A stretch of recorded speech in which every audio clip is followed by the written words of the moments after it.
नमस्कार दोस्तों, मैं दीपक शर्मा अंग्रेज आपका स्वागत करता हूं द लीगल चैम्बर में। अब दोस्तों, आज हम पार्टीशन सूट, जो पारिवारिक संपत्ति किसी दूसरे व्यक्ति के नाम पर खरीदी गई है। कई बार होता है कि एक व्यक्ति अपना पैसा लगाकर बेटा, बेटी, पत्नी, भाई, बहन इनके नाम प्रॉपर्टी खरीद लेता है। कई बार माँ बाप के नाम से भी खरीदी जाती है और उसके पीछे का सिर्फ एक पर्पस रहता है कि यह प्रॉपर्टी हमने प्यार प्रेम के चलते उनके नाम खरीदी है और आखिर में इस प्रॉपर्टी को पूरे परिवार के लिए यूज किया जाए, ना कि उस व्यक्ति की अकेले की यह प्रॉपर्टी हो जाए। अगर ऐसी किसी प्रॉपर्टी को जिसको किसी दूसरे व्यक्ति के नाम खरीदा गया है, क्या वहां पर आप उसमें बंटवारा पाने के अधिकारी हैं? क्या वहां पर बंटवारे का केस करके सबको बराबर अधिकार मिलेगा, या फिर जिसके नाम वो प्रॉपर्टी है सिर्फ उसी का अधिकार होगा? यह चीज काफी इंपॉर्टेंट है जो आज की वीडियो में हम चर्चा करने वाले हैं with relevant provision and relevant judgement, ताकि हर एक चीज आपको क्लियर हो जाए, आपको पता लग जाए कि क्या अपना पैसा लगाकर किसी दूसरे पे विश्वास करके प्रॉपर्टी खरीदना सही है नहीं। और अगर आप भी ऐसी कोई गलती कर बैठे हैं तो समय रहते क्या तरीका अपनाएं जो उस आप वापस पा सके। यह सारी की सारी जानकारी आज की वीडियो में हम देने वाले हैं। अब दोस्तों, अगर आप लोगों को हमारी ये वीडियो अच्छी लगती है, अगर आप लोगों को हमारी तरफ से किए गए एफर्ट्स अच्छे लगते हैं, तो मेरा आप लोगों से अनुरोध है, इस वीडियो को लाइक जरूर करें, ज्यादा से ज्यादा शेयर जरूर करें और अपना वैल्यूएबल कमेंट सेक्शन में जरूर लिखें। तो चलिए दोस्तों, अब आज की इस वीडियो को हम ज्यादा लंबा ना करते हुए आज की इस वीडियो को स्टार्ट करते हैं।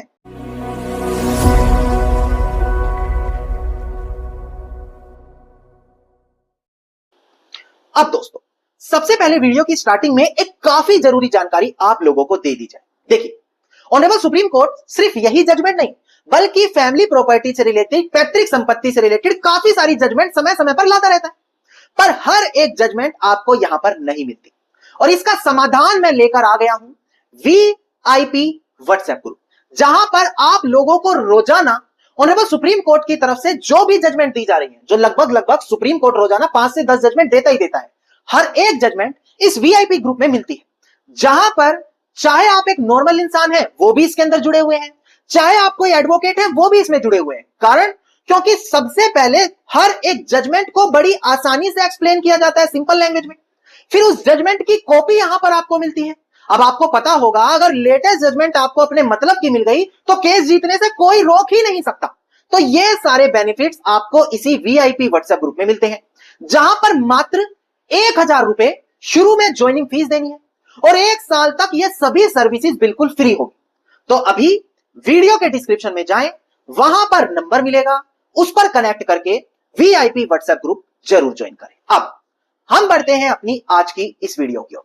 देखिए, आज हम बात कर रहे हैं पार्टीशन केसेस के बारे में, यानी कि जो संपत्ति पर बंटवारा करने के लिए कोर्ट में पार्टीशन का केस डाला जाता है। अब इसमें कोई बड़ी बात नहीं है। आपको पता होगा कि जब पारिवारिक लोगों की आपस में नहीं बनती तो उनको मजबूरन कोर्ट का दरवाजा खटखटाकर बंटवारे की मांग करनी पड़ती है, और जो बंटवारे का ये केस होता है, इसी को पार्टीशन सूट बोला जाता है। कोर्ट उसके अंदर जितने भी हिस्सेदार हैं सबको पार्टी बनाकर सबका बराबर बराबर बंटवारा कर देता है। सबसे पहले प्रीलिमिनरी डिक्री आती है, जहां पर सबका शेयर डिसाइड होता है, किसको 1/3 मिलेगा, किसको 1/4 मिलेगा, किसको कितना मिलेगा।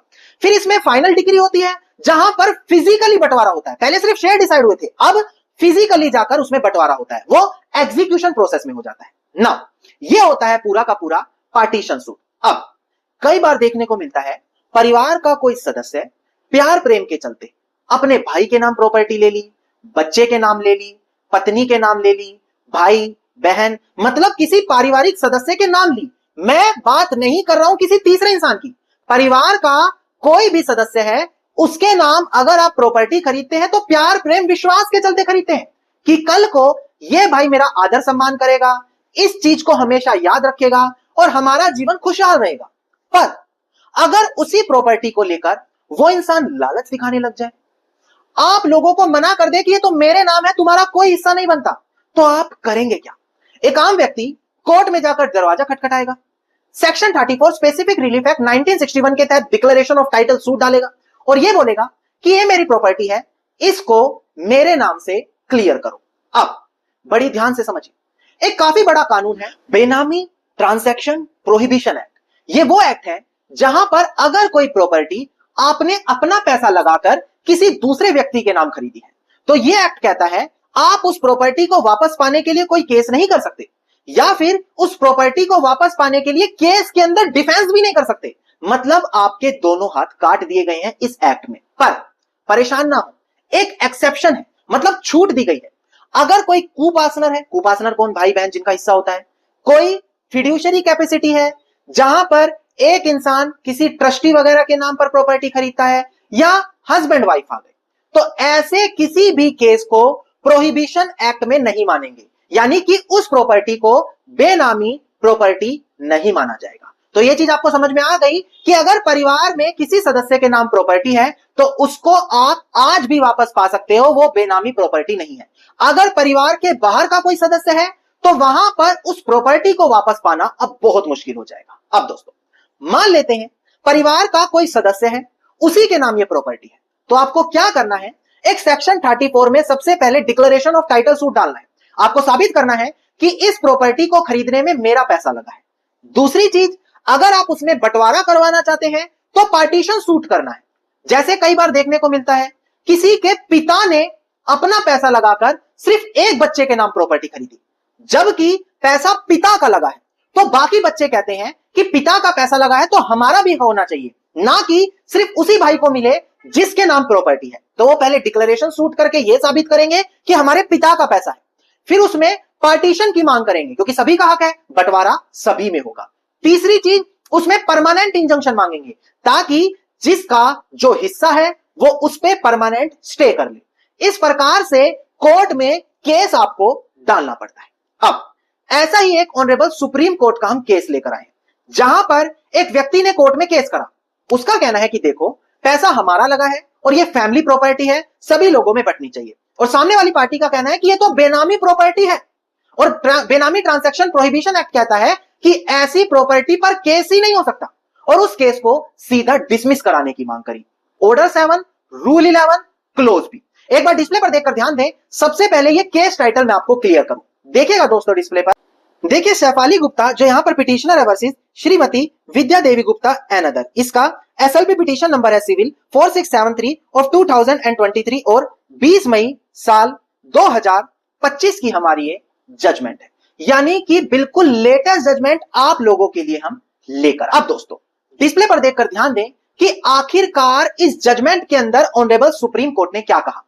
देखिएगा दोस्तों डिस्प्ले पर, यहां पर ऑनरेबल सुप्रीम कोर्ट ने यही बोला कि देखो अगर किसी जॉइंट फैमिली प्रॉपर्टी पर बंटवारे की मांग की जा रही है तो उस केस को शुरुआत में ही प्रीलिमिनरी स्टेज पर ही order 7 rule 11 clause D CPC 1908 के तहत डिसमिस नहीं किया जा सकता। जब यहां पर यह प्ली ली जा रही है कि देखो जिस प्रॉपर्टी को ये बेनामी बता रहे हैं वो एक्सेप्शन में आती है, उसको हम आज भी कोर्ट में क्लेम कर सकते हैं क्योंकि वो पारिवारिक सदस्यों के नाम खरीदी गई है। क्योंकि क्या वो एक्सेप्शन में आएगी या नहीं आएगी, इसको केस के शुरुआत में हम नहीं डिसाइड कर सकते। इसके लिए proper evidence, witness, document examination, records, सभी चीजों को देखना अनिवार्य है, तभी डिसाइड किया जाएगा क्या वो बेनामी है या नहीं है। और मैं आपको बताऊं ऑर्डर 7 रूल 11 क्लोज डी कहता है कि अगर कोई कानून किसी केस की सुनवाई करने से मना कर देता है, बाढ़ कर देता है, तो उस केस को शुरू में ही डिसमिस करना पड़ता है। इसीलिए प्रोहिबिशन एक्ट यानी कि बेनामी ट्रांजैक्शन प्रोहिबिशन एक्ट का रेफरेंस देते हुए इस केस को शुरू में ही डिसमिस करने की मांग की गई थी। जो ऑनरेबल सुप्रीम कोर्ट ने मना कर दिया कि यह तो रिकॉर्ड देखकर ही तय होगा कि यह कोई बेनामी प्रॉपर्टी है या फिर नहीं है। धन्यवाद दोस्तों, उम्मीद करता हूं वीडियो में मिली जानकारी आप लोगों के लिए काफी ज्यादा लाभदायक साबित होगी। अगर इसी तरीके से हर एक जजमेंट ऑनरेबल सुप्रीम कोर्ट की पाना चाहते हैं, सिंपल लैंग्वेज में एक्सप्लेन, उनकी जजमेंट कॉपी या फिर इसी वीडियो की जजमेंट कॉपी, तो तुरंत वीडियो के डिस्क्रिप्शन में वीआईपी व्हाट्सएप ग्रुप के बारे में बताया है, वहां से जाकर आप उसे ज्वाइन कर सकते हैं। उम्मीद करता हूं वीडियो में मिली जानकारी आप लोगों के लिए लाभदायक साबित होगी। वीडियो में मिली जानकारी आपको अच्छी लगी तो वीडियो को लाइक, शेयर और कमेंट जरूर कीजिएगा। वीडियो से जुड़ा कोई क्वेश्चन है मुझे कमेंट सेक्शन में लिख सकते हैं। इसके अलावा अगर आप लोग इसी प्रकार की महत्वपूर्ण जानकारी रोजाना पाना चाहते हैं तो चैनल को तुरंत सब्सक्राइब करके नोटिफिकेशन बेल आइकन आप जरूर दबा दें।